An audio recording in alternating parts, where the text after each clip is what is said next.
Bismillahirrahmanirrahim. Assalamualaikum warahmatullahi wabarakatuh. Di awal tahun 2025 kita bertemu lagi di CRP, Cerita RP Nur Ajijah. Di episode pertama di tahun 2025 ini, bulan Januari, kita kedatangan seseorang yang sangat luar biasa. Teman sebangku saya waktu zaman SMA kelas 1, sama-sama lagi lucu-lucunya, lagi bangor-bangornya, sampai kita pernah narasumber kita yang di samping saya ini pernah mengambil spanduk Porkas apa SDSB, saya lupa lagi, warna kuning. Dibikinlah tas yang seragaman. Betul ya? Ingat tuh Teh. Ingat gitu. Selamat datang Teh Aat di CRP. Nuhun CRP. Iya. Sami-sami nuhun sudah mau hadir bergabung di sini. Kita akan bercerita banyak hal yang akan kita kupas dari diri Teh Aat sendiri yang tentunya sangat menginspirasi banyak orang. Salah satunya adalah tentang usahanya di bidang kesehatan. Tapi sebelumnya Abita Acana Ros, kumaha dama? Alhamdulillah, saya Apa kabar 2025? luar biasa. Alhamdulillah. Harusnya Teh ya, di sisa usia kita yang sudah Iya. mencapai usia setengah abad, kita harus senantiasa menjaga kesehatan untuk biar lebih bermanfaat untuk banyak orang. Kalau Teh Aat itu udah sangat banyak manfaatnya. Alhamdulillah. Alhamdulillah. Salah satu hal yang akan kita kupas di CRP episode kali ini adalah kesuksesan Teh Aat menangani berbagai usaha dengan label Ikro ya. Ikro. Ada Ikro Sehat, Ikro Stable, dan Ikro Honey Madu. Semuanya sangat berkaitan sekali dengan kesehatan. Sahabat CRP yang saya banggakan, satu hal yang saya ingat, beliau itu dulunya sangat tomboy. Jalannya juga beda. Lepas SMA kita tidak ada komunikasi sama sekali ya Teh ya. Tahu-tahu sekitar tahun 2008 lah, 2008-2009 dipertemukan lewat Facebook ya kalau nggak salah. Nah, Teh Aat datang ke rumah, waktu itu ke rumah yang di Cilengkrang, lalu ngasih terapi. Yang saya ingat itu akupuntur meh langsing. Tapi tederak. Eta kali di akupuntur. Baru nyeri itu. Dari situ kita mulai berbicara yang nah Teh Aat aya di Ikro Sehat gitu. Yang waktu itu awal-awalnya saya juga pernah berobat yang di MM ya, satu keluarga. Waktu itu saya juga kena diagnosa pembengkakan jantung. Teh Aat ngasih di sini, alhamdulillah. Mungkin sekarang duka alatna error dan saya tidak merasakan kelelahan itu. Kita mulai dari awal. Teh Aat bisa membuat Ikro Sehat itu permulaannya. Bismillahirrahmanirrahim. Assalamualaikum warahmatullahi wabarakatuh. Waalaikumsalam warahmatullahi wabarakatuh. Jadi dulu tuh pertamanya kenapa kita bisa bikin kalau dibilang tuh kita klinik alternatif ya. Karena memang waktu itu kita sudah mencoba jadi anak-anak teh kena TB. Terus saya sendiri waktu itu kondisinya usia 20-an itu pagi teh ngantuk terus, nggak bisa beraktivitas dengan semestinya gitu. Iya. Ngantuk Kan pagi-pagi. malam Nah, jadi nggak bisa aktivitas dengan baik lah gitu ya. Terus suami juga kerjaannya teh kalau kecapean dikit terawat di rumah sakit. Jadi dalam setahun tuh bisa 3 kali rawat. Itu tahun berapa itu? Itu tahun 2005-an, 2005 seperti itu. Jadi terus suami tuh bilang selalu, ini ada pasti Allah ngasih jalan. Kita kan dulu alhamdulillah kita dengan medis itu alhamdulillah sudah kita lakukan, berarti ini medis sudah kita kerjakan. Pasti Allah juga ngasih jalan, kata suami itu. Ini pasti ada dalam Islam tuh suatu metode, pasti ada gitu ya. Cuman kita belum ketemu aja. Akhirnya waktu itu sering denger radio MQ. Radio MQ kita sering denger tentang bekam. Akhirnya kita waktu itu belajar bekam. Karena dan juga dalam Islam ternyata ada metode pengobatan, cuman kita belum mengenalnya. Karena memang selama ini kita dalam pikiran kita pengobatan tuh metode barat gitu ya, yang kita kenal. Nah, jadi kita mencari, belajar. Alhamdulillah dengan bekam itu kita bisa membantu. Tadi yang tukang tidur pagi ya, jadi pagi teh ngantuk aja. Padahal gitu. Malamnya tidurnya cukup. Tidur biasa cukup, enggak para begadang dulu banyak. Begadang tuh pas suami udah meninggal. Nanti itu kita ceritakan ya. Nah jadi tidur. Nah setelah dibekam tuh alhamdulillah rada ya pagi-pagi teh seger lah gitu. Seperti orang harusnya normalnya kan segar pagi-pagi teh bangun tidur, kita sarapan segar. Ini enggak, bangun tidur jam 7 tuh udah lemas, pusing gitu ya. Nah jadi saya alhamdulillah karena kita sudah mencoba dengan metode yang dokter gitu, itu alhamdulillah. Tapi kan kalau saya dengar juga, kita juga belajar kalau obat-obatan terus-menerus itu ada efek negatifnya juga. Kita juga nggak mau. Betul. Dengan sakit saya tuh obat-obatan terlalu banyak juga. Jadi kita mencari, alhamdulillah Allah tunjukkan waktu dengan radio MQ Bandung ada acara tentang kesehatan Islam tuh, akhirnya kita belajar bekam di situ. Pertamanya bekam aja sih. Bekam aja. Bekam, terus sampai belajarnya ke Malaysia juga ada. Dulu yang mengenalkan bekam di Indonesia itu adalah Tuan Haji Ismail dari Malaysia. Orang Malaysia. Malaysia. Akhirnya kita ke sana, ke Malaysia juga. Saya Langsung ke sumbernya. Ya langsung kurang lebih sebulan tinggal di Malaysia untuk belajar. Waktu itu alhamdulillah. Jadi alhamdulillah dengan belajar itu kita minimal bisa menolong diri sendiri. Betul. Karena kan yang tahu diri kita itu diri kita sendiri. Nah, kayak obat-obatan tuh saya juga baca kalau terlalu banyak ya ada efek bahaya juga buat tubuh kita. Ya kita menghindari kalau kita terlalu banyak obat-obatan, apa nih alternatifnya? Ternyata ada dalam Islam itu sudah diajarkan. Bahkan suami itu terus menggali dalam Al-Quran itu ternyata banyak sekali tentang kesehatan dalam Islam itu. Sebetulnya Allah sudah tunjukkan. Yang pergi ke Malaysia berapa orang waktu itu? Dulu yang pergi ke Malaysia itu waktu angkatan saya 4 orang, terus angkatan berikutnya ada 4 orang lagi kurang lebih. Jadi suami itu dengan semangat membiayai teman-teman yang memang ada minat untuk belajar. Jadi Masya Allah Tuan Haji Ismail itu yang di Malaysia itu memang beliau tuh ahli herba. Nah, beliau memang fokus ke herba terus. Jadi kita juga banyak belajar herba, tentang herbal juga, tentang bekam. Yang utamanya kita akhirnya praktekkan di keluarga sendiri asalnya mah. Iya, karena memang kita belajar juga adalah untuk kesehatan diri kita. Nah setelah kita merasakan gimana ya caranya biar banyak orang yang alhamdulillah dulu kita sering baksos.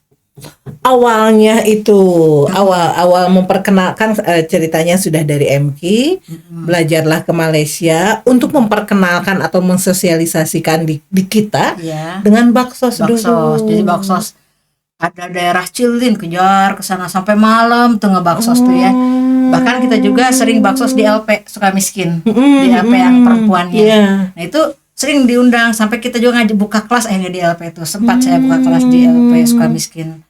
Mengajarkan tentang kesehatan, bagaimana supaya para narapida itu bisa menjaga kesehatan juga walaupun jadi ketika ditahan tuh mereka dapat ilmu-ilmu yang luar biasa juga. Salah satunya kita dulu ajarkan juga, saya bekerja sama dengan departemen dulu tuh pokoknya diundang oleh kementerian itu untuk menandatangani akad untuk bisa mengajar di LP. Setelah itu bikinlah Iqra Sehat ya, tahun jadi, itu Iqra Sehat itu tahun 2009 bulan September. Jadi sebelumnya kita tuh sebelum Iqra Sehat itu kita sebagai dulu tuh ada pelatihan tentang bisnis. Jadi kita belajar bisnis gitu ya, TRV-nya. Cuman yang ngumpul itu orang-orang yang belajar kesehatan. Jadi ya udah weh, Sekantenan. tempatnya itu cuman untuk belajar bisa cuman dipakai 2 minggu sekali. Kita saya sewa tempat di MTC waktu MIM sekarang ya. Nah setelah itu sayang kalau cuman dipakai 2 minggu sekali ya. Akhirnya kita buka klinik di situ sambil siaran di radio MQ juga. Gitu. Pertama kali kan Taat itu kalau tidak salah muridnya sudah sangat banyak. Iya. Sudah sangat banyak. Pertama kali buka kelas. Iya. Di rumah apa di MIM? Di rumah. Berapa orang murid pertama tetcing nu emut saha? 5 adik-adik. Pulang dari Malaysia. Semangat ngajar. Diamalkan langsung ke adik-adik terlebih dahulu. Jadi ada adik tetangga dulu tuh di rumah itu ya. Jadi kita tidak buka kelas secara resmi. Akhirnya setelah pindah ke Metro Indah Mall itu akhirnya saya daftarkan jadi resmi waktu itu. Sebagai lembaga pendidikan. Ya, lembaga pendidikan. Namanya Rumah Sehat Ikro. Rumah Sehat Ikro. Biasanya kalau di Rumah Sehat Ikro ya kita karena kalau di rumah kan itu untuk masih masalah yang keluarga. Ya. Di Rumah Sehat Ikro per season yang belajar itu berapa orang? Per angkatan tuh maksimal tuh 25 orang. Maksimalnya. Ya kita ada 4 bulan dulu Cing pembelajaran. emut ayeuna tos sabar. Atau saya 20. Tapi sekarang Rumah Sehat Ikronya diistirahatkan dulu ya. Jadi sampai tahun 2019 tuh ada 20 angkatan. Kali 25. 25. 500. Maksimal. Itu 500 yang terdeteksi. Iya, dan sudah menyebar. Dan itu yang sudah menyebar pun mereka pun melakukan kelas-kelas sendiri ya?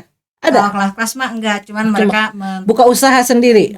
Ada yang buka usahanya, ada yang untuk keluarga aja belajar tuh kan gitu. Kebanyakan sih mereka belajar tuh kan ingin mendirikan kesehatan. Jadi ke dokter tuh jika diperlukan darurat gitu ya. Tapi untuk pertolongan awal, pertolongan pertamanya bisa dilakukan di rumah dulu gitu. Jadi kita juga kan belajar kalau udah darurat kita juga harus ke medis. Berapa lama itu kalau untuk belajar bekam aja dulu? Bekam dulu kita tuh 4 bulan, bukan bekam aja tapi nah ini bukan bekam aja di Taat itu ada bekam, terus ada lintah, ada sengat lebah, akupuntur, pokoknya banyak weh. Terus yang sekarang itu yang lagi booming PAZ. ya PAZ. Ya. Kalau PAZ mah beda lagi, bukan kita yang megang, tapi ada khusus itu yang megang itu adalah di Jawa Tengah daerah Klaten. Kalau PAZ, kalau ini kan kalau bekam itu berarti asal mulanya yang Taat tahu itu dari Malaysia. Ya. Bahkan yang saya dengar dari murid-murid Taat juga mereka bisa sampai mengobati atau buka kelas sampai ke luar negeri kan ya? Iya. Atau kadang-kadang orang luar negeri datang ke sini, salah satunya kakak kelas kita ya Teh Ida kan itunya kan sangat luar biasa itunya. Kalau PAZ sendiri itu asalnya dari mana? PAZ sendiri asalnya dari pemikiran dari kita kan bekam udah banyak yang ini, terus ini ada satu nih yang suami itu kan orangnya berpikir, orangnya tuh nggak pernah tara istirahat gitunya, orangnya mikir gitu. Bekam ada mentoknya, misalnya tiba-tiba orang yang kondisi seperti itu ada tidak kondisi bisa dibekam. Nah gimana caranya biar bekam itu bisa dikerjakan walaupun misalnya kondisi orang kayak gitu. Akhirnya suami itu mikir ini pasti ada metode yang Allah hadirkan untuk kita tapi kita belum menemukannya. Beliau tuh menggali dalam, setelah ketemu di Quran beliau nggak menggali yang lain, jadi nyari terus ya. Beliau tuh kan orangnya tuh nggak bisa diam ya, terus mencari. Akhirnya setelah ketemu surat Al-Mu'minun ya, nah disitu beliau mengkaji terus. Makanya beliau dari pelajaran-pelajaran yang sudah diterima sebelumnya beliau kaji, digali, akhirnya lahirlah PAZ. Jadi PAZ itu pertama yang dipraktekkan itu kita yang dekat dengan beliau. Jadi yang berarti orang mau menemukan nanti suami Taat. Mohon. Jadi kalau beliau tuh kan orangnya meneliti terus, jadi misalnya metode ini sama PAZ mah mirip tapi tidak sama karena memang akarnya dasarnya terilhami dari Al-Qur'an. Kenapa nama-nama menisieun pengobatan akhir zaman gitu? Karena beliau itu berkeyakinan nggak ada kiamat gitu ya. Pas denger ya. Karena beliau tuh begini berpikirnya itu kan di akhir zaman nanti tuh semua peralatan gitu nggak akan ada ya, semuanya dicabut kan. ada masa-masanya. Jadi teknologi itu nggak akan ada nanti tuh di menuju akhir zaman tuh. Jadi kan harus bisa dengan apa yang ada dalam diri kita. Jadi itu makanya berpikir tuh bisa, mudah-mudahan ilmu ini awet sampai nanti akhir zaman, ketika orang sudah tidak bisa memakai teknologi, sudah tidak bisa memakai peralatan-peralatan canggih. Jadi yang ada ilmu PNS itu betul-betul yang ada dalam tubuh kita. Tadi Taat bilang kalau bekam itu ada beberapa hal yang tidak bisa dilakukan tindakan oleh bekam. Iya. Itu apa aja? Seperti misalnya kondisi orang yang kakinya bengkak itu nggak boleh dibekam. Pas di bengkaknya ya, itu. Terus juga kondisi yang badannya tuh dingin, kalau di istilah kesehatan itu ada panas ada dingin. Yang dingin tuh nggak bisa dibekam, harus dihangatkan dulu.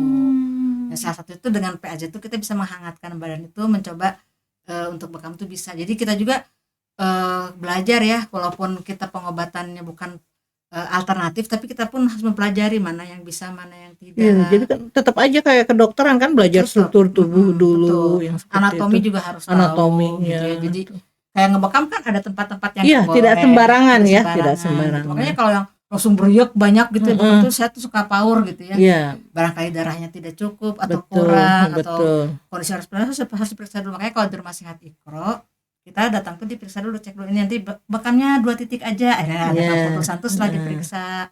Misalnya kalau perlu dilintah gitu kan. Nah, dilintah juga itu kita masya Allah mencarinya tuh suami tuh luar biasa gitu. Jadi memang kita mah meneruskan aja yang Kalau lintah itu dari mana itu? Lintahnya ada enggak, bukannya pertama menemukan pengobatan lintah juga. Jadi dulu saya dengan Teh Ida itu ya, Teh Ida tuh Teh Ida Lebah. Teh Ida Lebah dan beliau di Lebah ya. Cenah ada pengobatan yang lintah. Lihat akhirnya gugur jalan gitu, sieun gitu tanya. Nah, pas dilihat tuh, nah suami langsung mengkaji ini manfaatnya apa. Lihat, cari, kita juga ketemu di kitab Ibnu Sina ada tentang lintah. Hirdo kan sebutnya tuh ya. Jadi dicari. Nah, saat itu Teh Ida ke Malaysia kan, di Malaysia dulu adanya. Oh, lintah itu. Jadi tapi tidak diajarkan kata Teh Ida di Malaysia teh. Ini lintah strukturnya gimana, enggak ada, cuman lintah tempelin aja kan, kita bisa kayak gitu juga kalau untuk menerangkan ke masyarakat. Iya, betul. Itulah alhamdulillah suami dengan ide dari Teh Ida itu masya Allah gitu ya, suami terus mencari bagaimana akhirnya alhamdulillah untuk di Ikro Sehat di kita lahirlah ilmu lintah gitu. Dan itu manfaatnya banyak. Salah satunya untuk yang punya jantung ya, yang penyumbatan itu kan kalau dikasih ring alhamdulillah ngebantu. Tapi kalau nggak dipelihara kesehatannya muncul lagi, harus lagi tambah lagi. Satu ringnya kan lumayannya lebih mahal dari cincin ini ya, cincin nikah. Jadi alhamdulillah dengan itu tuh banyak yang terbantu juga. Jadi orang-orang yang sudah pasang ring pun datang ke Ikro Sehat untuk salah satunya di lintah tuh ngebantu. Jadi kita membersihkan. Jadi lintah mah tidak ngambil darah dulu, gitu. Jadi dia titik dia memberikan hirudin. Pengencer darah dulu, baru yang itu bisa sedot gitu. Jadi tuh langsung nyedot tiba-tiba. Makanya ketika digigit lintah tuh coki itu dia lagi mengeluarkan. Ari eta lentahna sembarangan atau lentah tertentu. Jadi namanya teh apa sih? Kita beli ke peternak khusus yang enggak sembarangan ngambil di mana wae gitu. Seperti itu. Jadi alhamdulillah ya lintah, lebah juga kita lihat semua apa sih yang bisa dimanfaatkan. Pokoknya mah kalau di Ikro Sehat mah nanti diperiksa dulu, nanti mana yang tepat digunakan. Jadi enggak, saya pengen lintah, enggak bisa langsung dilintah, lihat dulu perlu enggak lintah. Atau kalau lintah juga lihat, perlunya cuma 5 menit. Kadang kan kalau ini mah sampai sacoplokna itu kan bisa sejam, 2 jam. Iya, 1 jam setengah. Nah, gitu aya nu kan. teu coplok-coplok. Karena saya pernah kan di lintah di sini suka pusing gitu, di lintah di sini. Tapi ada lebihnya juga ya, ketika dilintah di sini kan lukanya cukup lama. Jadi aku asa cantik juga orang ini ya. Di sini ya. Di sini. Itu kan memang betul kata Teh Cerak, langsung pedih-pedih tapi enak. Iya. Jadi kalau dulu kita waktu kecil menjangar kepala kan asa digitunya, asa di cemut dari lintah segede jarum. Iya. Oh, itu segede jempol, teh jempol Om Joni tambah jempol aku gede. Sacoplokna cenah. Iya betul. Gemoy sampai jadi kita pelajari semua nanti ditempatkan di mana. Jadi ketika ketemu metode PAZ kan baru dikembangkan di apa ya, Tahun berapa? kalau dikembangkan mah dari tahun 2012 dikembangkan, cuman Sudah diluncurkan tuh tahun 2018. 2018 baru diperkenalkan Diperkenalkan. Itu juga sudah berapa muridnya ya? Sudah sangat banyak sekali. Kalau PAZ sendiri udah ribuan, lebih dari 10.000 murid.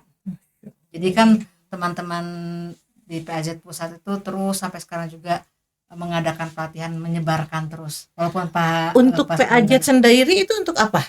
PAZ itu untuk jadi ini, kalau kan kebanyakan kayak terapi sakit, lihat itu sakit apa misalnya ya. Kalau PAZ itu meyakini bahwa tulang belakang tuh sumber, kan semua saraf-saraf tuh sumber di situ ya. Jadi kalau ada yang apa, yang solotnya jadi masalah. Nah, kita mencoba merapihkan itu dengan, karena kan kegiatan kita sehari-hari sudah banyak yang tidak menyeimbangkan tubuh kita. Contohnya kalau apa ya, naik motor. Kalau dulu kan naik kuda, naik motor lain. Naik motor mah tidak hidup si pinggul tuh ya. Jadi kalau naik kuda kan ininya apa, mengikuti tulang itu kepada gerakan-gerakannya itu. Tapi kalau naik motor kan jebuk-jebuk gitu ya. Nah, jadi banyak karena rusak malah udah Jadi PAZ itu mencoba untuk kepada keseimbangan rangka. Karena sekarang udah banyak yang gak seimbang. Kalau apa ya, jalan kan udah banyak yang apa ya, gini posisinya tuh kalau diterangkan tuh udah nggak enakan lah gitu ya. Sekarang sudah banyak sekali akibat karena dia menahan dari rasa sakit ya. Akibat dari kesehariannya. Kalau dulu kan olahraganya zaman-zaman dulu ya, berkuda, memanah, berenang. Nah, kalau sekarang kan orang berenang udah jarang. Memanah sekarang baru banyak lagi mulai digalakan ya, memanah. Berkuda apalagi, makanya kami di CrossHealth itu gimana caranya biar semua tuh bisa terlaksana. Makanya suami tuh sangat memimpikan saya punya lapangan berkuda, dan sekarang alhamdulillah ketika lapangan kuda itu ada, beliau meninggal. Kuda kita sabaraha. Kudanya sekarang berkurang lagi, asalnya ada 15, sekarang ada 5. Kan ada yang mati, ada yang memang tidak bisa digunakan untuk berkuda gitu ya. Jadi yang mau yang mati udah berapa kan, dari tahun 2020 ya kita memelihara kuda tuh. Sekarang 5 tuh yang bisa efektif digunakan gitu. Kalau perbedaan antara pengobatan bekam untuk sama spesifikasi penyakitnya, bekam, lintah, terus apa, sangat lebah, sama PAZ itu yang misalnya kalau darah tinggi kemana bagus. Nah, kalau yang penyakit ini kan ada yang lebih diutamakan. Jadi kalau misalnya darah tinggi, dicek darah tinggi. Pertama, sekarang itu udah jarang orang yang rangkanya itu sempurna, karena dari keseharian juga kita olahraga berenang tara, berkuda mantep, memanah tara, terus juga dari sikap duduk, kan orang duduk yang bagus kan bertegak begini, ada yang sekarang malah begini. Aduh, abi kena ditegakin deh. Jadi banyak dari hal keseharian kita yang merubah posisi rangka itu. Jadi PAZ itu kalau di kami di CrossHealth harus di PAZ dulu, diseimbangkan dulu. Jadi itu terapi utama. Nanti kalau misalnya ini darahnya sudah stabil, dikeluarkan bekam gitu. Jadi kita cek seperti itu. Jadi semuanya darah tinggi terapinya, karena di kita tuh sebenarnya nggak mengenal nama terapi, nggak mengenal nama penyakit, keluhannya aja apa. Nanti oh ya terapinya PAZ, bekam, sama dikasih sengat lebah salah satu. Gitu. Tapi sengat lebah teh pernah nyobian. Oh, itu mah beda, panas tiris kan akhirnya. Kalau saya pernah sengat lebah, padahal 3 titik. Waktu itu di sini. Jadi kalau yang saya bayangkan tuh teatnya, ketika taknya dibayangkan tubuh saya itu kabel. Mun ieu mah orang nonton film-film kieu dueng. Berapa jam kemudian tuh bisa cengkat aku. Jalan menganing aya riaseun. Ku Kang Wawan kan. Kang ieu aku kumaha? pokoknya mah 12 jam sudah tidur di bekam 24 jam ya. 24 jam kalau kita dibekam jam 10, dia akan sembuh jam 10 besoknya gitu. Reaksinya jam ya aku makanin jam 12 rek Arias, jam bisalah cager. Bener, cuma 3 titik tidak bisa jalan, tapi sesudahnya badan hampangnya karena meren ya itu tadi mun Nggak lancar. jadi kayak si setrum-setrumnya teh meureun si urat-urat sarafna teh tuew gitu. Saya pernah keinjak, kan di rumah melihara lebah, Heeh. keinjak di kaki Terus? nggak bisa jalan. Makanya kegiatan lagi ada. Tapi jadi sembuh. Ada yang disembuhkan. Pokoknya saya jadi ketika gini ya, ketika tersengat nggak sengaja itu mungkin Allah mau ngobatin hal yang kita nggak tahu gitu ya. Jadi betul. ya jangan ingket-ingketan gitunya di gedung teh, karena kita dulu ada acara pelatihan ya sambil kesengat lebah. Ari sakit mah teh nggak apa-apa. Tapi ya muriangna eta. Iya, muriang. Muriangnya Tapi kalau udah sering mah untuk muriang deh. Oh gitu Ali mah. Atas Abi mah wios. Saya itu paling suka bekam sama lintah. Lintah, ya. Gitu. Yang lainnya belum dicoba. Akupuntur ngagitak saeutik nyeri. Akupuntur. Dulu Teh Aat pernah cerita salah satu penyebabnya juga atau alasan Teh Aat bikin Ikro Sehat itu karena kondisi mamah ya. Mamah Teh Aat sakit hingga wafatnya, itu salah satunya. Ya. Mama tahun berapa itu waktu itu? Mama meninggal tahun 97. Tapi hebatnya dari situ sudah ada gimana caranya? Karena kan saya dulu kan ngantar-ngantar ya ke rumah sakit, ke Sinse dulu. Ya kita mah dulu kan ada ngasih tahu datangi gitu, Iya, ikuti. ikhtiar sehat namanya. Apa sih dokter juga kita ikuti, alhamdulillah gitu ya. Jadi pas lihat gitu pas sekarang belajar tuh ya kalau namanya maut mah itu udah pasti ya. Cuman padahal dulu ya si mama masih ada, kan suka berpikir gitu ya. Bisa kita begini kan. Tapi itu tadi kan maut mah sudah ada catatannya dari Allah ya. Jadi kita jadi salah satu motivasi saya juga untuk belajar gitu ya. Kan kita bukan dari kedokteran tapi ada kesempatannya untuk belajar ya. Salah satu itu tadi padahal dulu si mama dibeginikan itu namanya pas udah kita belajar Maya akhirnya ada metodologi yang sebenarnya itu bisa menyembuhkan. Jadi itu tuh salah satu yang cara mendorong saya untuk belajar kesehatan, tapi memang bukan dari jalur kedokteran gitu ya. Betul. Kita jalur alternatif ya, alhamdulillah. Kalau disambung-sambungkan nyambung sebetulnya semua juga. Betul. Ada yang bisa dikerjakan oleh dokter, ada yang bisa dikerjakan oleh alternatif. Betul. Gitu ya. Kadang-kadang dari rumah sakit juga kan suka ada yang dikembalikan ke kita untuk bahkan dokter juga banyak yang berobat. Belajar ya sekarang belajar bekam itu kan dokter sekarang ada kombinasi antara pengobatan dia dengan pengobatan dari bekam itu sendiri. Seperti PAJ juga banyak dari salah satu para dokter yang sekarang juga mereka aktif, jadi aktif di kedokteran pada umumnya dan juga aktif dalam ngepas juga, alhamdulillah. Dan salah satu yang membantu PAZ itu adalah proses kelahiran.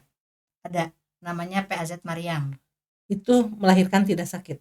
Jadi mengurangi kalau sakit mah ada sakit, cuman ketika proses menujunya itu jadi seperti dipercepat dan memudahkan untuk keluar. Berarti itu gampang, banyak gitu. Muridna bidan. Banyak bidan yang praktek PAZ Mariam ada.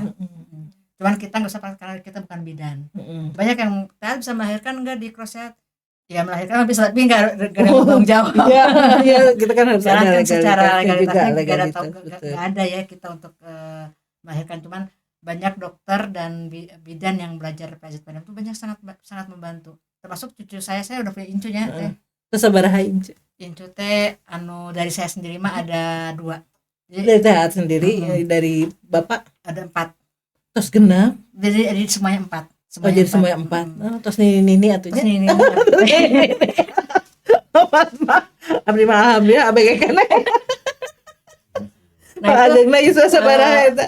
Yang besar teh 6 tahun. Paling besar. Nah, itu alhamdulillah proses melahirkannya sangat mudah gitu ya. Sama Allah dimudahkan dengan dibantu dengan tadi PAZ Mariam itu. Jadi, berarti di rumah atau di tempat bidan? Di bidan, tapi kita membantu. Ke bidannya, Bu, saya mau begini dulu. Jadi sama bidannya dikasih. Alhamdulillah bidannya bisa esok-sok. Jadi alhamdulillah tuh saya lihat tuh bilang nanti Umi mau nyusul ya ke tempat melahirkan, baru bilang begitu udah ngelahirin kan kayak gitu, alhamdulillah. Jadi suami teh masya Allah ya, saya lihat tuh orangnya cerdas ya, TRV. Terus dia tuh kalau memilih ITB. Iya, ITB. Jurusan jurusannya teh apa teknik mesin, cuman 1 tahun di TB-nya mah. Oh, terus ke Belanda. Terus ke Belanda. Ya dulu kan ada program yang dari Pak Habibie itu ya, kita suami itu ikut yang di Belanda. Nah jadi memang dulu tuh sangat memikirkan, apalagi suami kan punya istri orang Belanda ya, yang kedua anaknya autis. Itu jadi pembelajaran buat beliau nih. Dua-duanya autis ya? Dua-duanya autis, tapi yang pertama mah parah, yang kedua mah alhamdulillah bisa nikah. Oh, tingkat autisnya. Karena yang pertama tuh dulu dikasih apa ya, sejenis obat yang ternyata obat itu akhirnya ditarik di sana juga gitu. Oh, malah merusak. Tapi yang kedua nggak dikasih, alhamdulillah, walaupun autis tapi masih bisa normal berkeluarga gitu. Hanya untuk kesehariannya mungkin bisa berpikir juga. Kalau yang pertama mah nggak bisa, tapi alhamdulillah yang pertama yang autis tuh, kalau suami mah gitu ya, orangnya nggak bisa diarahkan ini, akhirnya diarahkan ke Quran, ngaji Quran tiap hari. Tiap hari teh sampai surat Al-Maidah, ngaji dari pagi sampai sore. Ya kan kalau Al-Baqarah 2 juz setengah gitu ya, itu dia sampai Al-Maidah. Nah saya sempat, kan suami udah meninggal juga masih di rumah saya tuh anak tuh ya. Usia berapa itu yang pertama? Sekarang udah 30, kelahiran 92 aja, 33. Jadi waktu saya sok aja sekarang mah jangan tergantung tiap harinya, sok aja di ini Quran, cuman dia setiap beres Quran berhenti diarahkan. Iya, setiap beres Quran dia nonton TV gitu. Kan boleh berhenti kalau udah beres Quran itu istirahat gitu ya, beres 1 surat. Makin saya kan suratnya makin pendek-pendek. Jadi udah sekarang mah udah sampai Al-Maidah aja tiap hari. Jadi enggak diarahkan sampai tamat, karena gitu tadi begitu beres surat dia istirahat. Kalau udah ikhlas istirahat. Langsung ngopinya 2 jam kan. Kalau sudah sekian detik. Betul itu. Dan satu hal yang salah satu juga di PAZ juga ada pengobatan untuk autisme juga ya. Jadi, mengurangi. Tadi kan kita tidak mengenal penyakitnya, tapi apa nih yang kurangnya? Berarti itu kalau begitu autisme juga ada kesalahan juga di sana. Jadi kalau autis itu memang bawaan ya, ada kalau ada urat yang inilah gitu ya. Jadi cuman sekarang kan lebih banyak ya, karena mungkin kesehatan sudah lebih maju lagi, teknik kedokteran sudah lebih maju lagi. Jadi kalau dulu zaman orang tanya autis kan, zaman kita kecil, sekarang banyak. Karena makin, atau memang kita tidak tahu itu autis. Mungkin kita tidak tahu. Dan itu belum umum dulu. Saya juga betul. tahu autis itu ketika nikah sama suami aja, tahu ada autis. Baru situ saya mempelajari autis seperti apa, dan tingkatan keparahannya berbeda-beda. Jadi ada yang seperti saya punya teman ponakannya autis juga, tapi Allah kasih autis, Allah kasih kelebihan yang lain. Betul. Katakan seperti itu. Asal kita harus mengetahui ya sisi mana yang dia miliki. Ponakannya teman tuh ahli melukis, bagus lukisnya teh. Tapi nggak bisa ngomong, udah usia 20 tahun. Oh, sampai sekarang. Aja gitu kalau ngomong tuh nggak bisa berkomunikasi. Nah, kayak saya sangat bersyukur Hamzah dan Lukman tuh komunikasinya sangat baik. Bagus, bisa berkomunikasi. Jadi autis juga berbeda-beda, ada yang parah, ada yang ringan. Bisa ini. Kalau ringan bisa kuliah, bisa bersosialisasi ya. Walaupun ada di titik tertentu yang dia tidak suka, dia akan berontak ya biasanya. Saat dulu yang saya dengar juga ini yang sangat luar biasa, saya tahun 2000 berapa ketemu Taat, 2008-an ya kalau nggak salah, itu sudah bikin dapur umum. Kalau sekarang kan kita banyak mendengar tentang Jumat Berkah. Tapi jauh sebelum itu di 2008 itu Taat itu sudah bikin dapur umum. Cerita sedikit tentang dapur umum yang dulu pernah Taat. Nah, jadi waktu itu ini sebetulnya bukan ide suami saya tuh, memang orangnya tuh nggak bisa diem gitu ya. Masya Allah ya. Dia tuh berpikir kalau punya tempat yang bisa memberikan makan kepada fakir miskin dan yang membutuhkan tuh luar biasa. Makanya beliau tuh sok bikin. Jadi pemikiran suami saya yang kerjanya saya gitu ya. Jadi waktu itu kita ada di komplek Bukit Mekar Indah, daerah Cinunuk Atas. Di situ kita bikin kurang lebih beberapa, hampir setahun lah bikin dapur umum. Jadi kita nanti ada yang masak, saya belanja gitu ya. Nanti jam sekian orang-orang suruh datang gitu. Tapi karena ada kendala dulu di dalam, jadi saya bubarkan dulu. Tiap hari itu? Tiap hari. Makanya alhamdulillah jadi banyak orang yang bekerja juga. Jadi suami kan usahanya buku ya. Jadi beliau tuh membiayai semuanya tanpa ada yang nyumbang dulu, nggak minta-minta ke orang untuk nyumbang, kita ada dapur umum nggak ada. Alhamdulillah banyak yang terbantu. Tidak terbantunya itu oleh oknum ya, Iya. oknum yang beberes kita belanja beras seton yang ada cuma 500 kilo gitu. 5 kilo 2 ke mana? Jadi kita menghindari, makanya kita berhentikan waktu itu. Selama 1 tahun itu. Kurang lebih setahun. Luar biasa. Sampai berapa itu kalau awalnya kan sedikit. Terakhir itu sebelum ditutup sampai berapa yang ikut numpang makan? Berapa ratus orang ya? Pokoknya ratusan aja. Ngantri tidak bawa apa ya? Ya kita mah semangat aja gimana caranya. Satu sampai nyari sumber sayuran di mana. Sampai bukan ke pasar tapi ke petani. Daerah kebetulan ada teman petani di daerah Awiligar ke atas tuh. Ya kan itu gunung-gunung di situ ya, banyak petani sayur. Sampai saya langsung panen ambil gitu dulu. Sehari habis berapa kilo atau beras? Pokoknya nama karungan. Saya juga udah lupa gitu, udah sangat lama ya. Luar biasa. Nah, jadi kita berhenti bukan kita yang gak mau, tapi kita juga melihat kita tidak melatih timnya. Betul. Jadi memang kebaikan tuh akan bermanfaat kalau kita semuanya kita nggak hanya niat aja, tapi semua harus kita latih dari mulai tim masaknya. Jadi kan Masya Allah ya, orang tuh dengan berbagai karakter, ada yang nyumputin wortel gitu ya, ada yang nyumputin apa. Yang kerjanya itu orang sana. Oh gitu, iya. Itu. Jadi ya akhirnya karena udah ada yang saya percayakan bosnya parah, nyumpetinnya beras gitu ya. Saya berhentikan dulu waktu itu tuh. Jalan lagi ada atau sudah sampai di sana saja? Sampai sana aja. Akhirnya kita cari bentuk lain.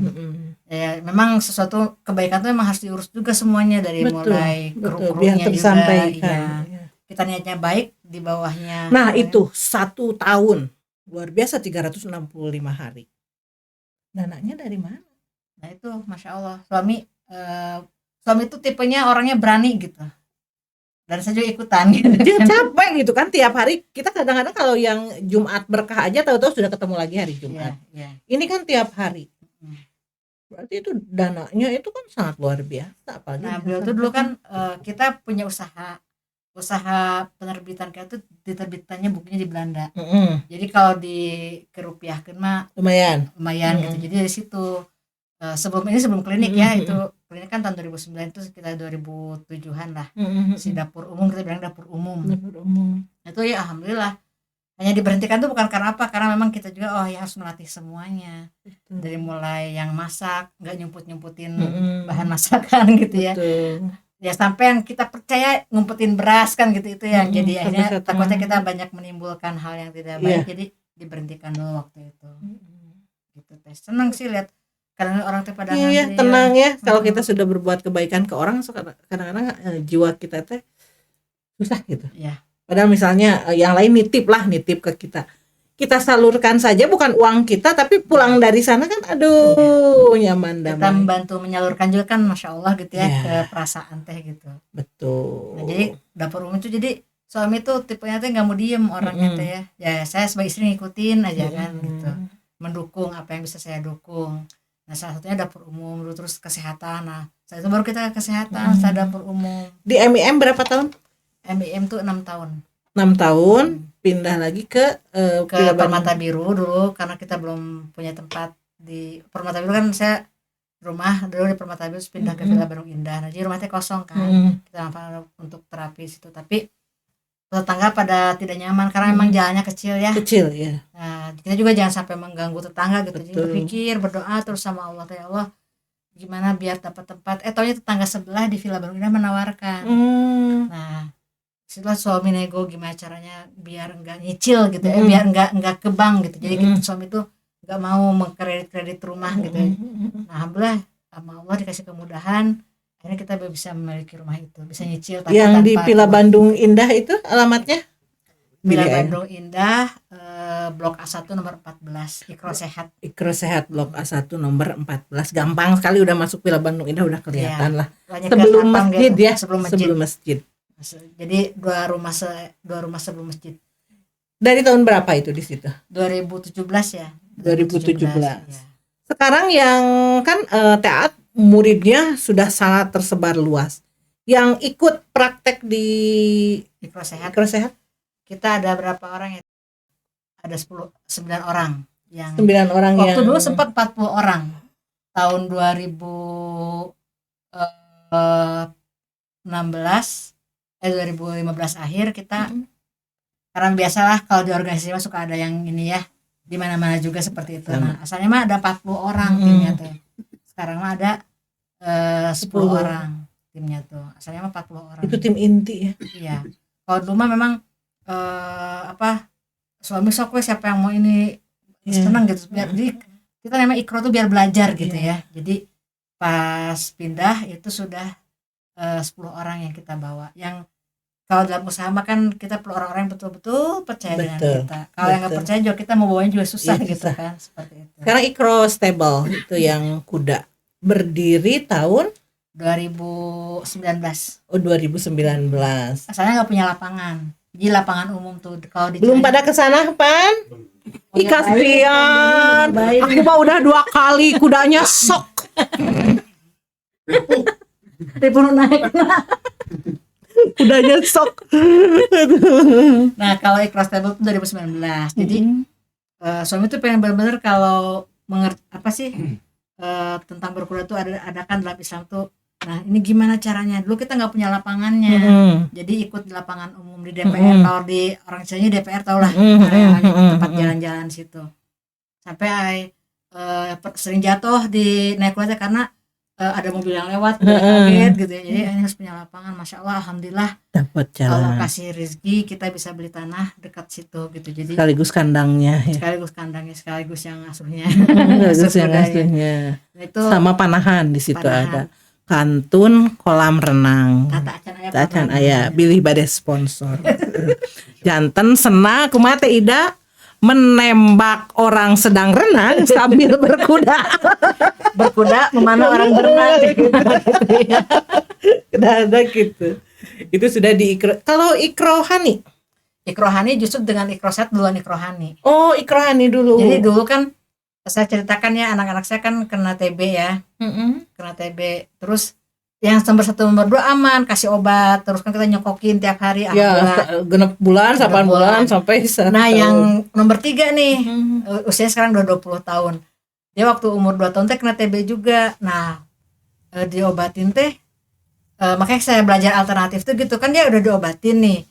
Tiba-tiba teh si kulitnya teh ada banyak efek samping. gatal-gatal. Jadi kan dia banyak minum susu juga, susu botol ya. Nah, ketika itu saya baru belajar bekam. Saya langsung bekam tiap bekas jarum bekam itu malah jadi bahasa Sunda cenang. Iya, seperti itu. guruntusnya.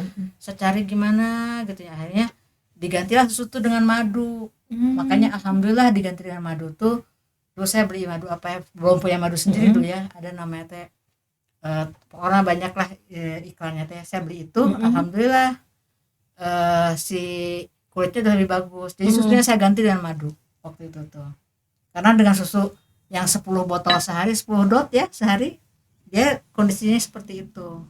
Kalau sekarang belajar lagi kan ternyata memang kurang tepat ya memberikan susu formula itu. Harusnya memang Asik.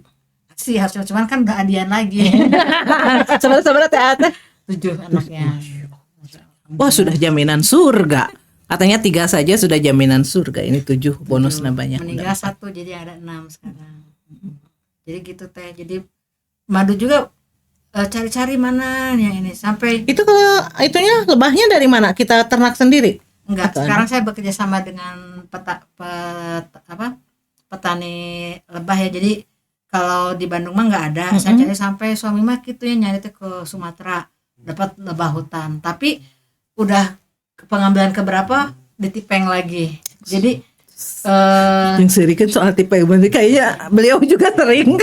iya, jadi pertama mah dapat seton, madu 2 ton, kaditunya mah susah. Terus lama-lama udah dicampur gula. Di hutan teh dicampur gula teh bibinya. Jadi akhirnya udah nggak bisa ke Sumatera lagi karena kan lumayan perjalanannya. Nunggu saya juga dengan karakter orang di sana kan kadang-kadang juga ada hal yang kita takutkan gitu ya. Jadi suami nyari teh dari ke arah barat ke Sumatera ke sana ke timur sampai ke Nusa Tenggara nyari madu asli. Jadi Nah di Nusa Tenggara banyak, cuman ongkos kirimnya awis. Jadi kalau ngejual Jadi sekarang dapatnya dari mana? dari Jawa. Oh, Jawa. Jawa Dia tuh banyak daerah banget. beberapa daerah, cuman dia udah saudaranya teh semua peternak lebah gitu. Murid Taat paling jauh itu dari mana? Belanda. Bukan murid saya, murid suami gitu ya. Murid Taat dari jauh. Bahkan di Belanda itu suami dulu berdakwah tentang bekam, itu baru ada 2 rumah bekam. Nah, pas suami udah meninggal tuh udah 200 rumah bekam di sana di Belanda. Itu menurut keterangan temennya. Jadi saya kan minta Soalnya luar biasa. temannya berbicara bagaimana tentang beliau di Belanda gitu ya. Alhamdulillah pas beliau ngajak sana tuh baru ada 2 rumah bekam kan tuh. Nah sekarang udah 200 lebih lah rumah bekam. Ketika beliau meninggal tahun 2020 tuh. Alhamdulillah. Luar biasa.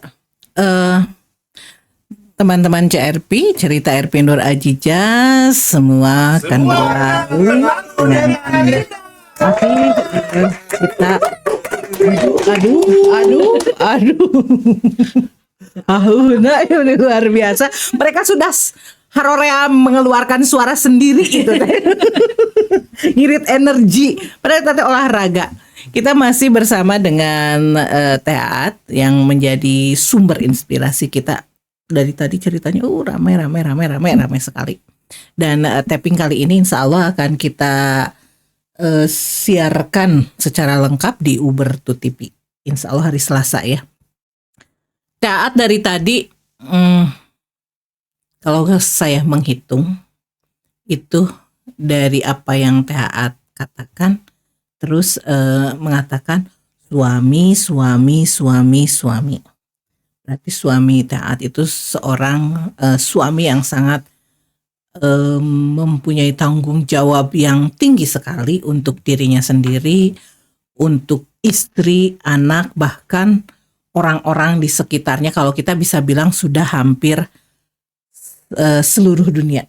Ya, apa yang sudah beliau dapat, beliau siarkan, beliau sebarkan agar semua orang bisa mengenal apa yang beliau tahu. Tahun berapa Pak Ustadz Haris wafat? Tahun 2020. 2020. Tentunya suami Taat ini meninggalkan banyak sekali warisan yang harus digarap oleh Taat. Karena tugas beliau di dunia ini sangat sungguh luar biasa dengan penemuan pengobatannya. Makanya secara tidak langsung Taat juga punya beban tersendiri pastinya. Ketika suami wafat, sakitnya dulu berapa lama ya? 9 hari. 9 hari. Itu kalau tidak salah nih, kan kita klarifikasi, rumornya itu sakitnya kenapa Taat? Lagi COVID itu, jadi beliau mengadakan kelasnya online. Nah waktu itu beliau bersiap-siap untuk mengajar online. Beliau tuh memindahkan kertas di flip chart tuh. Nah ketika memindahkan kertas tuh ada yang kerasa, kata beliau tuh ada yang klek katanya di tubuhnya tuh, jadi sakit terus. Nah kita sampai belum ketemu ya ini yang sakitnya sebelah mana. Nah beliau waktu itu minta berkuda, lagi sakitnya. Hari sakit keberapa? Hari pertama, hari pas sakitnya. Sampai sama anak saya udah dituntun berkuda, dituntun dah, beliaunya nggak mampu.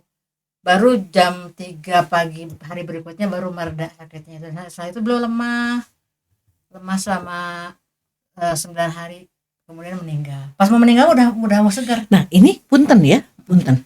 Ada beberapa rumor yang beredar kan kadang-kadang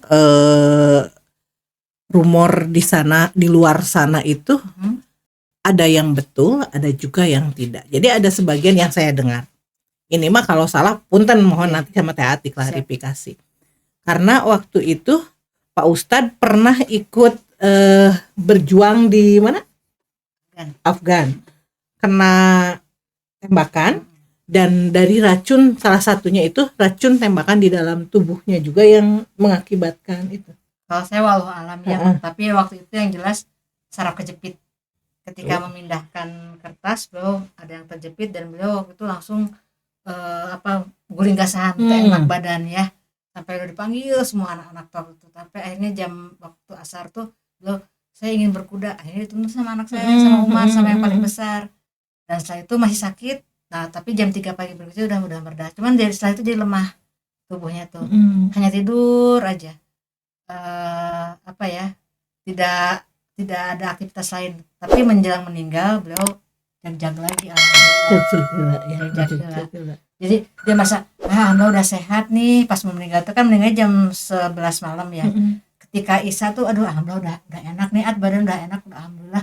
Langsung nelpon teman-teman di Klaten, alhamdulillah saya udah enak badannya, alhamdulillah gitu ya. Itu dan itu minta dipijitin sama anak saya yang nomor 2, dipijitin, tiba-tiba batuk dan matanya ngebalik. Saya langsung talkin waktu itu, saya nggak tahu apa tapi saya langsung talkin, dan gak lama beliau saya meninggal gitu. Jadi kalau sakitnya mah itu mah efeknya ada, tapi waktu itu mah salah satunya kejepit, saraf kejepit, terus saraf jepitnya udah hilang, beliau jadi lemah badannya. Bisa jadi ada dari. Tapi katanya waktu sakit itu juga, dalam sakitnya beliau menemukan metode baru. Pernah dalam sakit akhirnya beliau menemukan metode baru pas untuk nah waktu itu beliau kalau dia sakit, yang ingatnya tuh beliau mengingatkan teman-teman jangan lupa ya untuk memanah, belajar memanah. Harus ya ingat ya, jangan memanah asmara ya. Bahaya panah asmara. Jadi seperti itu, beliau tuh bahkan membelikan kita semua masing-masing, saya, istri sama anak-anak semua dibelikan busur. Biar belajar memanah tuh. Joni kayak gaduh busur derajat. Lagi ngegambar. Masya Allah. Jadi kayak gitu dibeliin semuanya pas lagi menjelang meninggal teh. Tapi kita beliau sendiri belum kalau berkuda beliau udah alhamdulillah, tapi kalau memanah belum. Beliau tuh sangat ingin memanah. Makanya beliau melihat waktu itu ada sahabatnya yang sudah ahli memanah jatuh dari kuda itu, untuk ke tingkat membaik lagi lebih cepat dari yang tidak memanah. Jadi beliau tuh harus memanah. Makanya ayo PR kita banyak teman-teman, ternyata cross table ada memanah. Ada memanah, ada berkuda. Nanti untuk berenangnya kita cari kali aja. Ayam laung, barang lauk jair. Ya betul. Dari wafatnya suami Teh Aat, sempat Teh Aat ada di titik limbung karena saking beban yang banyak itu. Manusiawi ya, kita manusiawi. Ketika diberi amanat yang banyak, apalagi kita orang-orang yang punya tanggung jawab yang luar biasa terhadap kehidupan, itu kan pasti akan bertumpuk. Sementara tanpa bisa dibohongi, batin kita itu sedang sakit loh bagaimanapun. Nah, kemarin pernah mendengar kalau Teh Aat sampai kehilangan ingatan hingga 9 hari. 5 hari. Boleh Teh Aat cerita itu. Jadi waktu itu saya kan betul-betul orangnya teh perfeksionis, semua tuh pengen kudu seperti ini. Jadi terlalu banyak berpikir, kurang tidur. Ya, berapa lama dari suami meninggal itu tidak bisa tidur, kurang tidurnya? Dari suami meninggal 2020 sampai sekarang udah lumayan, udah membaik. 5 tahun. Ya. Tidurnya tuh jadi larut gitu ya, jam 2. Nikah berapa puluh tahun Punten? Nikah tahun 98 saya. 98 berarti karena kan aku mah saeutik. Iya nikahna 98 kayaknya sabaraha 27 tahun ya. Kita 20 ke 20 ya, ke 20. Iya, 20 dulu teh 22 tahun lah pas suami meninggal kita 22 tahun menikah. Seperti itu. Jadi asa brek aja pas bebannya tuh numpuk saya semua ya. Ya mesti mengelola ikhlas sehat, terus berbagai perwakilan juga dulu untuk di PAZ. Pokoknya mah banyak dipanggil ke sana kemari gitu ya. Terus juga anak-anak kan kayak gitu. Nah, saya kurang istirahat. Jadi selama suami meninggal tuh dulu mah kan kalau pas suami ke Belanda paling saya nggak tidurnya pas suami kembali sebulan atau 2 minggu nggak ada, baru saya bisa tidur. Tapi kalau ketika meninggal mah kan selamanya nggak ada, jadi nggak bisa tidur tuh lama. Nah, selama 5 hari itu apa yang dirasakan? Kalau 5 hari itu saya tuh nggak ingat apa-apa, tapi badan mah normal, makan normal gitu. Jadi tiba-tiba sehari sebelumnya tuh teman-teman dari tim PAZ dari Klaten tuh datang. Saya tuh udah ngahulang ini rek ngomong apa, jadi tiba-tiba teh gitu ya blank. pas disuruh ngomong teh asa aneh gitu ngomongnya teh ya. Nah besoknya langsung saya nggak inget apa-apa, anak banyak cuma juga nggak inget. Tidak pusing dulu itu, tidak ada pusing. Nggak ada pusing, cuman memang tekanan darah tinggi itu terus. berarti kemarin ini tahun berapa Tahun itu? 2024 bulan April. Ya. April. Dari berarti sekitar 4 tahun setelah wafatnya. Sebelum saya tuh tahun pertama suami meninggal kena tipes sebulan. Tipes sebulan, terus pokoknya riwit aja. Mungkin ya ini mah nggak bisa dibohongi gitu. Betul. Ya. Nah, di sini senyum, di sini berbinar, di sini pikiran banyak, akhirnya kena darah tinggi. Nah, puncaknya itu bulan April itu saya hilang ingatan selama 5 hari, nggak ingat apa-apa, hanya ingatnya makan, sholat juga inget gitu ya. Makan, sholat udah, sama kebutuhan pribadi aja kayak. Dan merasa suami masih ada di rumah, ibu bapak ada yang udah, ibu kan udah lama meninggal 97 itu ada, bapak 2001 meninggal, itu masih ada, semuanya itu perasaan ada. Anak-anak yang berkumpul tuh nggak kelihatan semuanya, jadi nggak kelihatan atau tidak kenal. Nggak ada, tapi saya tuh nggak menghiraukan siapa, mereka, enggak. Jadi fokus dengan diri sendiri aja. Dengan diri sendiri dan fokus itu aja. Oh, suami ada, mama ada, bapak ada gitu. Seperti itu. Jadi blank aja. Nah, ketika ingat-ingat tuh hari kelima ingat, tapi nggak ingat langsung gitu. Masih bebannya seperti masih banyak gitu ya. Jadi seminggu setelah saya ingat tuh kakak saya kan mau pergi haji di daerah rumahnya. Haji itu berarti sasi Juli Agustus ya? Juli. Pokoknya saya tuh mengunjungi kakak saya yang di Banten tuh, selama perjalanan tuh duduknya di belakang. Biasanya juga saya rame di tengahnya, duduknya di belakang, diam tidur aja terus. Gitu. Pokoknya diajak jalan-jalan tuh kayak orang linglung aja. Alhamdulillah dibantu karena kita sudah belajar. Itu mungkin salah satu kita sama Allah dikasih hikmah, diberikan pembelajaran tentang ilmu kesehatan tuh. Ya, terapi ke klinik tiap hari, diterapi. Pokoknya tiap hari terapi, alhamdulillah dikit-dikit baik lagi, walaupun belum 100% sampai sekarang ya, masih. Tadinya mau diundang juga, saya takut ngomong. Itu ada acara atau gimana, tapi alhamdulillah masih bisa mengingat ini apa yang kita akan mencoba menghubungi seorang yang sangat dekat sekali dengan Teh yang kesaksian dari beliau akan seperti apa pada waktu Teh Aat kehilangan ingatan selama 5 hari. Assalamualaikum. Waalaikumsalam warahmatullahi wabarakatuh. Teh Ida. Iya Teh. Damang. Alhamdulillah, kumaha mangsulna Teh. Alhamdulillah. Ini di sini kebetulan sudah ada Teh Aat. Jadi saya ingin mendengar karena Teh Ida itu salah satu orang yang dekat dengan Teh Aat. Di saat Teh Aat hilang ingatan, atau kalau mau mah kondisi apa yang terjadi setelah Pak Ustadz suaminya Teh Aat wafat yang Teh Ida ingat sampai kemarin hilang ingatan yang 5 hari itu. Mungkin jadi nggak apa-apa ini ngobrol gini ya sebentar. Iya. Gini Teh, mungkin karena namanya istri ditinggalkan suami. Betul. Dengan meninggalkan mungkin ada anak, terus mungkin ada beberapa karyawan, terus mungkin jadi beban untuk Bu Aat.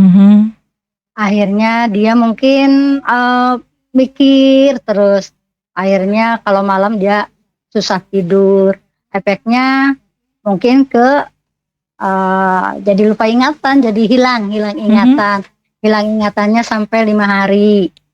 Jadi ya asalnya dia mau diterapi, ketika hilang ingatan, waktu diajak di terapi itu dia nggak mau, dia nolak. Nolaknya itu seperti apa? Kan pasti ketika hari pertama juga dengan kondisi Teh Aat yang di luar biasanya. Karena di sana kan banyak orang, pasti aneh, nah iya kunaon gitu Teh. Ya, hari pertama awalnya kan nggak tahu tuh. Hari pertama biasa kalau pagi-pagi kita kan ke rumah, oh kondisinya dia masih tidur, dia nggak mau ngomong. Nah siangnya kok aneh gitu kan, dia tidur terus sampai posisi di kamar juga kondisi kamarnya biasanya terang, dia gelap gitu kan. Terus akhirnya saya balik lagi ke teman, ini gimana Bu Aa, kok kondisinya ditanya mingkem gitu kan. Hanya oh ya dipaksakan diterapi. Yang asalnya dia rutin sering diterapi, waktu kejadian dia hilang ingatan itu dia sama sekali mungkin gak mau diterapi. Jadi ya kondisinya tidur terus, tidur, makan, itu aja. Sampai ketika ada teman-temannya yang nengok, pun kondisinya dia tidur, gak mau, jadi gak ada, seperti gak ada bahan untuk ngomong gitu kan. Itu sehari sampai berapa jam itu tidurnya? Gak tahu tuh. Jadi tidur terus. Bangunnya untuk makan aja. Bangunnya ketika udah Jadi ngerebak tapi kita masak dari gitu teh. kamar, Masak. keluar lapar makan, keluar dari kamar ada kursi tidur lagi, gitu. Jadi ketika kondisi ya tidur terus seperti kayak yang mabuk. Nya pelor sih nama eta mah nempel. Kalau pelor kan pasti ada beberapa ingatan-ingatan yang masih. Iya. Ya, kalau ini kan enggak, ada beberapa tuh sampai berbulan-bulan. Ada beberapa hal yang harusnya diingat, dia mulai ada beberapa yang lupa. Yang mencoba lupa gitu kan, ada beberapa orang yang dia mencoba melupakan hal-hal yang mungkin sebuah traumatis bagi diri dia. Itu yang coba Teh Aat lupakan itu apa kira-kira Teh Ida? Itu semuanya Teh, sampai ke anaknya juga. Nama anak lupa. Adik-adiknya tuh, iya. Terus ini jadi banyak. Jadi kalau bicara tuh diulang-ulang.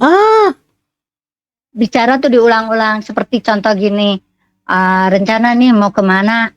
Jadi sehari itu sampai 6 kali itu ditanyakan.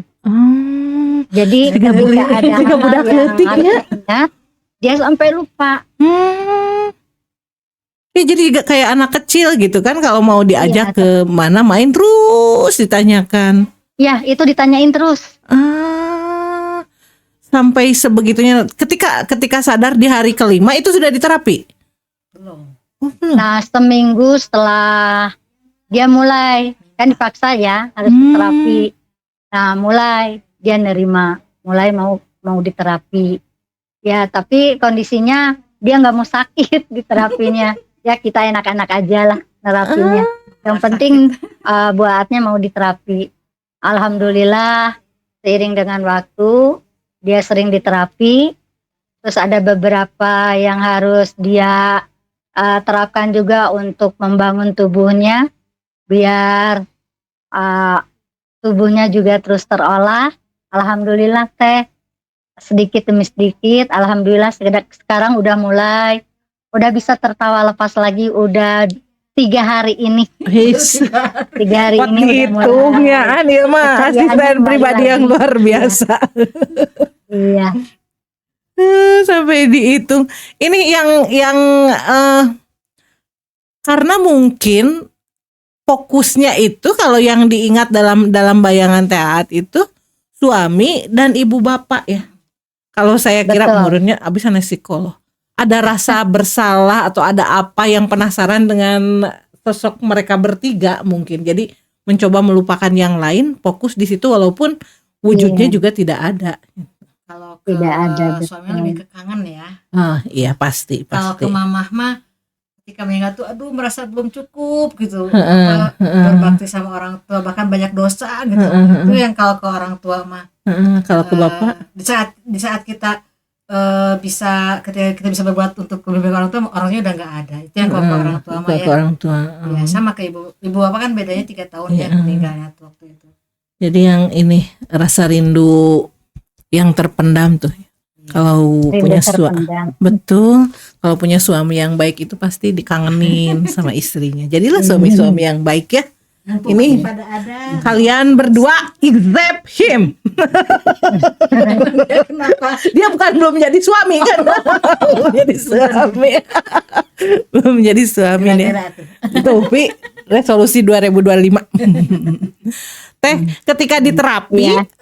diterapi semuanya. Nah, berarti itu mulai dari April ya? Iya. Dari April. Iya, Kalau April. kayak lintas sekarang saya rutin seminggu sekali karena kan bisi apa sih pembuluh darah pecah ya, jadi dibantu tuh seminggu sekali. Setiap hari Senin saya terapi lintah di kepala. Kalau PAZ mas setiap saat. Karena jadi setelah itu saya jadi rajin jalan, makanya aku rajin jalan. Tapi kalau kakinya. itu berat keneh. Kalau jalan ke SOR itu di depan ada tukang sate jando. Dan itu akan merusak tekanan darah saya. Kaki jalan keliling komplek tiap hari sekarang. Jadi setelah itu jadi rajin jalan. Alhamdulillah. Hari abdi teh keliling kompleknya sok serius bukan nanda tangan. Pemalasan bisa dirup. Kalau di komplek saya mah sepi. Iya, di sana sepi ya, di sana sepi. Nggak banyak ketemu orang, tapi ya alhamdulillah jadi semenjak sakit itu saya jadi rajin jalan kaki sekarang. Itu memang salah satunya kan apa ya, pas juga diajarkan untuk jalan kaki yang sehat itu seperti apa. No bari kudu nurut teh. Nyobaan Kudu lebar-lebar. lebar-lebar gitu, jangan jalan cantik. Teh Ida ketika sadar pertama kali itu Teh At langsung mengenal semuanya atau per step teh? Beliau itu jadi ingatannya kalau untuk yang dulu-dulu dia masih mengingat, tapi yang kesini-sininya jadi lupa. Tapi kalau untuk temen dia perlu nanya dulu siapa-siapa ada. Tapi kalau kata Iya. Teman sebangku enggak. Teman sebangku dengan tas kuning sepanggaya ada padahal tas tinu sepanduk. Oh, jadi yang dulu mungkin untuk ada beberapa hal yang berusaha dilupakan. Iya. Alhamdulillah, Iya, tapi ya sekarang progresnya sudah sangat Alhamdulillah. luar biasa. Alhamdulillah. Iya. Walaupun mungkin Ikut tadi bahagia. dari waktu saya kontak juga masih begini teh. Sangkain saya Iya, ada masih. acara di mana gitu. Iya, masih belum pede ya. belum. Masih belum Iya. pede, takut ada hal-hal yang ngatog atau tidak ingat itu. Awal-awalnya itu kalau ditanya itu ngeblank. Alhamdulillah sekarang mas. Alhamdulillah sekarang udah biasa. Tapi kalau untuk pengobatan kan barusan juga ditanya ini begini inget ya. Kalau yang dari sebelum itu masih ingat semuanya. Kalau sebelum Kalau dari yang April kemarin kesini baru gitu. Makanya alhamdulillah kan jadi sumber juga untuk sebuah buku tentang suami kan. Itu untung ditanya sebelum saya sakit, jadi saya ngurus dulu semuanya, masih iya. ingat. Kalau tanya yang dari April kemarin ke sekarang mah banyak yang lupa. Justru yang baru-baru yang Iya. Teh Ida, makasih Iya. sudah mau direpotkan di telepon. Sehat-sehat terus Teh Ida. Terus Insya terus Allah. menjaga diri sendiri dan pasien-pasiennya juga Teh Aat ya Amin, sekarang yang amin. masih dalam pengawasan Teh Ida. Si Baong. Iya. Bagor Teh Ida. Ternyata Teh Ida bisi salah ingatan.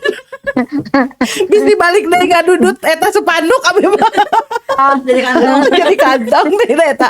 Power eta teh itu terlalu jauh itu. Iya.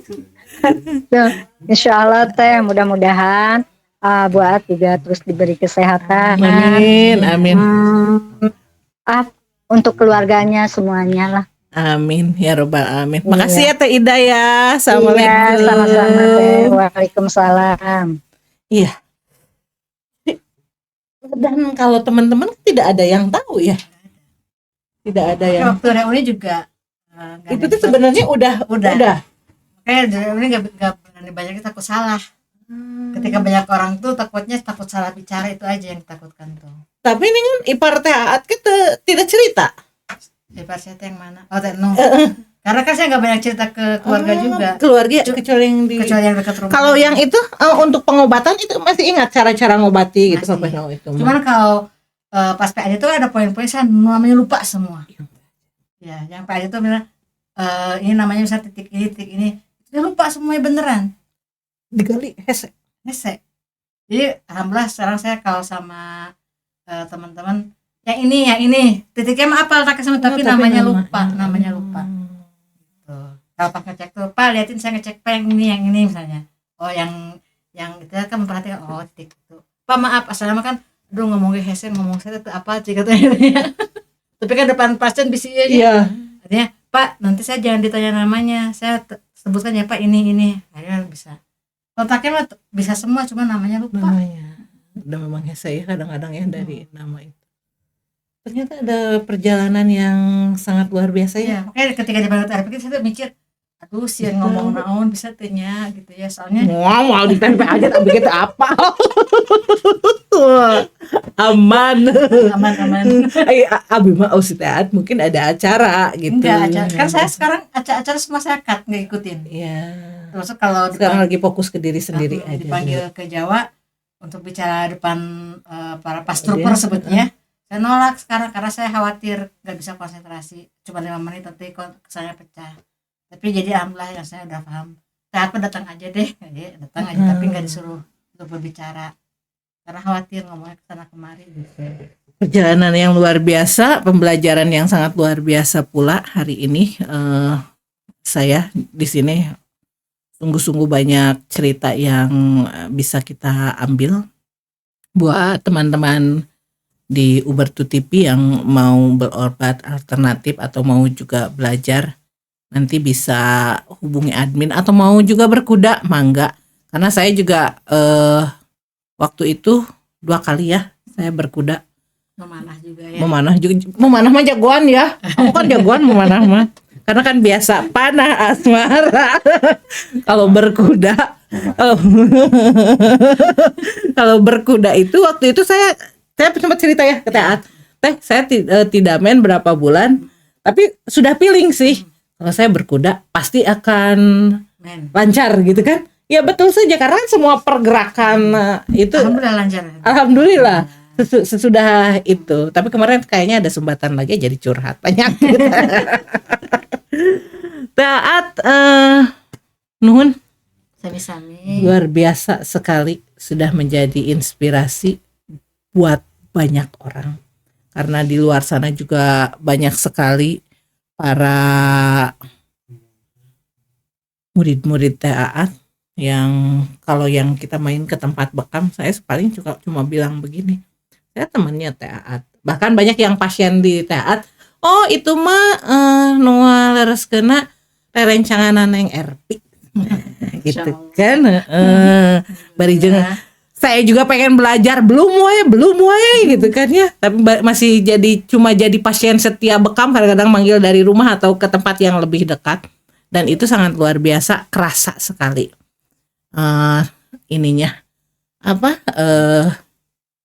manfaatnya jadi hampang. Sekali lagi terima kasih Sami-sami. sudah berbagi. Alhamdulillah, mudah-mudahan bermanfaat. Insya Allah akan sangat bermanfaat. Taat terus sehat, Amin. terus menjadi manfaat untuk banyak orang, sukses juga buat semua ikronya, ikro sehat, ikro stable juga ikro hani. Salam buat keluarganya. Insyaallah. Sekarang mah sudah ingat, sudah bisa tertawa-tertawa hari ini Alhamdulillah. bersama saya, mudah-mudahan tambah sehat lagi, pulang semua memorinya. Bebas. Kenapa sih mau diajakin podcast deg-degan? Sekali lagi buat semuanya, terima kasih sudah menonton di CRP Cerita RP Nur Ajijah. Semua akan berlalu dengan indah. Terus lagi di narasumber yang lain yang mudah-mudahan akan menjadi inspirasi semua. Karena di YouTube itu jejak digital kita akan disimpan dan kita ngobrol dengan sesuatu yang bermanfaat walaupun nanti kita telah tiada ya Teh. Mudah-mudahan jadi pembelajaran buat semua orang. Terima kasih untuk semuanya. Semoga tahun 2025 menjadi tahun yang indah, gemilang, mempesona, penuh arti, dan penuh luapan rizki, sehat panjang Amin. umur untuk semuanya. Assalamualaikum warahmatullahi wabarakatuh. Waalaikumsalam warahmatullahi wabarakatuh.